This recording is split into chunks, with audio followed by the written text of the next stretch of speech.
Good morning, everyone. Today we are going to discuss about glossopharyngeal nerve and also the 10th cranial nerve vagus. Glossopharyngeal nerve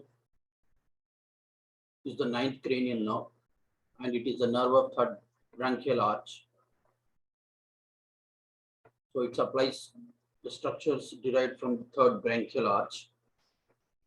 It is motor to the stylopharyngeus. So stylopharyngeus muscle, it is derived from the third arch.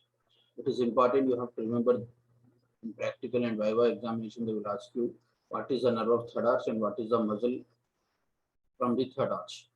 So it is secretomotor, it is motor to the stylopharyngeus and it is also secretomotor to the parotid gland and gustatory to the posterior 1/3 of the tongue, okay, including the circumvallate papillae.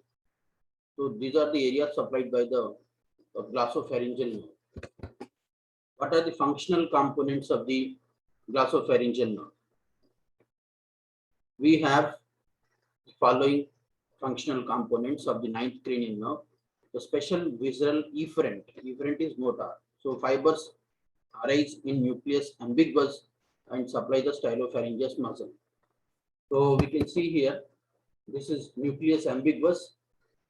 So fibers of the efferent fibers, special efferent fibers, they originate from the nucleus ambiguous in the pons, okay, and they supply the stylopharyngeus muscle. That is special visceral efferent component. General visceral efferent fibers, that is preganglionic, they arise in inferior salivatory nucleus and travel to the aortic ganglion. So we can make out here, this is inferior salivatory nucleus. So general visceral efferent fibers, they originate from the inferior salivatory nucleus and travel to the aortic ganglion, which is a parasympathetic ganglion. Postganglionic fibers arising in the ganglion, they supply the parotid gland. Then we have general visceral afferent. Afferent is sensory. So fibers carry general sensation, touch pain, temperature from the pharynx, carotid body, and carotid sinus to the ganglion. Okay. So we can see here the nucleus ambiguous, the inferior salivatory nucleus, which are associated with the glossopharyngeal nerve. And we can also make out the origin of the glossopharyngeal nerve, right? So 9th cranial nerve passes through the jugular foramen. It has two ganglions, superior ganglion and inferior ganglion of the glossopharyngeal nerve. It has a branch which is known as the tympanic nerve or the tympanic branch, okay. Then we have nerve to stylopharyngeus, supplies the stylopharyngeus. It is a branch from the glossopharyngeal nerve, pharyngeal branch, consular branches, right, and lingual branches, carotid branches to the carotid body and carotid sinus. So all these are the branches from the glossopharyngeal nerve. So nuclei, they originate in the brainstem, that is nucleus ambiguous and inferior salivatory nucleus. Then other fibers, special visceral afferent. These fibers carry taste, sensation of taste from the posterior 1/3 of the tongue, including circumvallate papillae, to the ganglion. These are afferent fibers. Afferent means they carry taste sensation, special taste. Okay, that is why we say special visceral afferent fibers.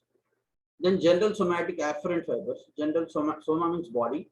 Afferent is sensory. These fibers, they carry general sensation such as pain, touch, temperature from the posterior 1/3 of the tongue and the tonsil. So these are the components of the functional components of the glossopharyngeal nerve. Intracranial course of the glossopharyngeal nerve, it passes forwards and laterally between the olive and cerebellar peduncle. So we can see this is olive, this elevation here on the medulla oblongata, this is known as olive, and here you have the cerebellar peduncle. So between these two, you have the origin of the glossopharyngeal nerve. Then unite and form the single trunk and passes forwards and laterally towards the jugular foramen. So this is the jugular foramen. So jugular foramen basically gives the passage of 3 cranial nerves: 9th cranial nerve, glossopharyngeal, 10th vagus, and 11th accessory. Okay. So it groups the jugular tubercle and the occipital bone, leaves the skull through middle part of the jugular foramen anterior to the vagus and accessory nerve. Okay, so you can see here three nerves passing through jugular foramen, the ninth cranial nerve, glossopharyngeal, 10th vagus and accessory nerve. So leaves the skull through middle part of the jugular foramen, anterior to the accessory, anterior to the vagus and accessory nerve, and it has a separate covering, that is dura nerve. That is intracranial course. Now extracranial course, between the internal jugular vein and internal carotid artery, due to the styloid process, the nerve passes, then it turns forwards and winds around the lateral aspect of the stylopharyngeus muscle, and it also supplies that muscle. Passes between the internal and external carotid artery, then reaches the side of the pharynx and gives pharyngeal branches, then passes deep to the hyoglossus, that is at the tongue, and enters the submandibular region and give off tonsillar and lingual branches. Branches and distribution: the tympanic branch, carotid branch, pharyngeal branch, muscular branch, tonsillar branch, and lingual branches. So these are the branches from the glossopharyngeal nerve. We can make out here. This is tympanic branch. Then we have carotid branch. Then we have pharyngeal branches. Then we have muscular branches to the stylopharyngeus. Then we have tonsillar branch, and we have lingual branch. So the tympanic branch we have seen in the previous diagram. So we can see here the inferior ganglion of the glossopharyngeal nerve. From there we have tympanic nerve. We can see here this is the inferior ganglion of the glossopharyngeal nerve. So from here we have a branch that is tympanic nerve. Okay. So from the inferior ganglion of the glossopharyngeal nerve, we have tympanic nerve, passes through the middle ear or the tympanic canaliculus, then forms up, participates in the tympanic plexus. So this is the tympanic plexus, you can see here. Then lesser petrosal nerve. So from the tympanic plexus we have lesser petrosal nerve. Then the preganglionic secretomotor fibers. These are all the preganglionic secretomotor fibers, and eventually they reach the parotid gland. Okay, they reach the parotid gland. So we can see in this diagram that from the inferior ganglion of the glossopharyngeal nerve we have tympanic branch. Then it passes through the middle ear, then enters the tympanic plexus. From there we have a lesser petrosal nerve, and eventually reach the aortic ganglion. So these are preganglionic fibers, and which eventually supply the parotid gland. Tympanic nerve is a branch from the inferior ganglion of the glossopharyngeal nerve. It enters the middle ear through tympanic canaliculus. Canaliculus is a small hole. Take part in the formation of tympanic plexus to the middle ear and distributes its fibers to the middle ear, the auditory tube, mastoidantrum, and tear cells. One branch of the plexus is the lesser petrosal nerve, which contains preganglionic secretomotor fibers for the parotid gland and relay in the aortic ganglia. So this is one branch from the plexus, tympanic plexus. That is the lesser petrosal nerve, and which contains preganglionic secretomotor fibers to the parotid gland, and that relays in the aortic ganglia. Then we have carotid branch. The carotid branch descends on the internal carotid artery and supplies the carotid sinus.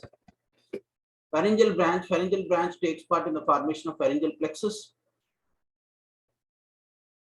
You can see here, along with the vagus and sympathetic fibers. The glossopharyngeal nerve are distributed to the glossopharyngeal nerve are distributed to the mucous membrane of the pharynx. Then muscular branches. The muscular branch, it supplies the stylopharyngeus muscle. Then tonsillar branch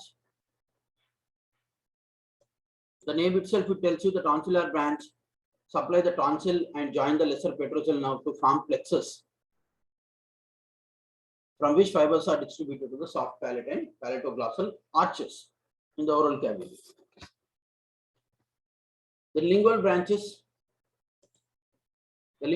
carry taste sensation and general sensation from posterior 1/3 of the tongue. So this is posterior 1/3 of the tongue, including the circumvallate papillae. Applied anatomy related to the glossopharyngeal nerve. Any damage happens to glossopharyngeal nerve causes difficulty in swallowing. Then loss of general sensation around posterior 1/3 of the tongue, palate and pharynx. Then loss of taste sensation over the posterior 1/3 of the tongue.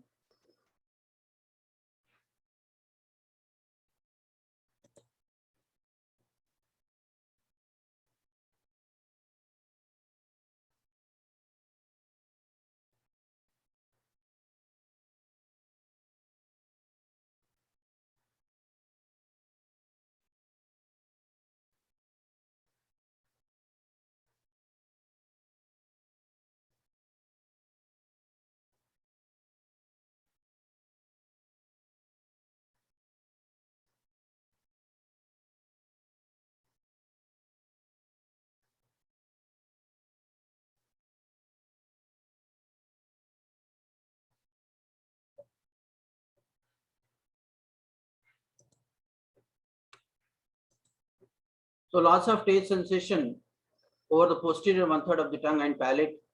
Dysfunction of the parotid gland due to damage to the preganglionic secretomotor fibers of the parotid gland. Then loss of gag reflex. So what is this gag reflex? It is also called as the pharyngeal reflex.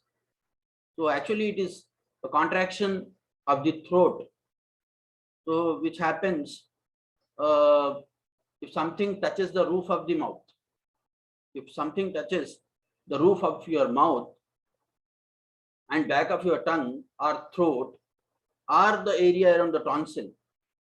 So this reflexive action helps to prevent choking and it keeps us from swallowing potentially harmful substances. Okay, so that is gag reflex. Glossopharyngeal nerve is clinically tested on tickling the posterior wall of the pharynx. There is a reflex contraction of the pharyngeal muscles. Taste sensibility on the posterior 1/3 of the tongue can be tested. Pharyngitis may cause referred pain to the ear as both are supplied by the glossopharyngeal nerve. Glossopharyngeal neuralgia. It is an irritation of the 9th cranial nerve causing extreme pain in the back of the throat, tongue and the ear. The pain will be intense, electric shock like pain and can occur without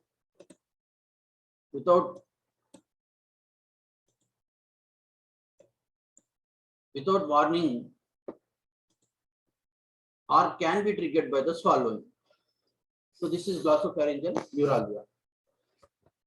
So I think students, we have completed glossopharyngeal nerve. You have to remember the branches from the glossopharyngeal nerve, nuclei associated with the glossopharyngeal nerve, from which arch it is derived, and what are the structures supplied by the glossopharyngeal nerve. Okay, let us move on to the vagus nerve.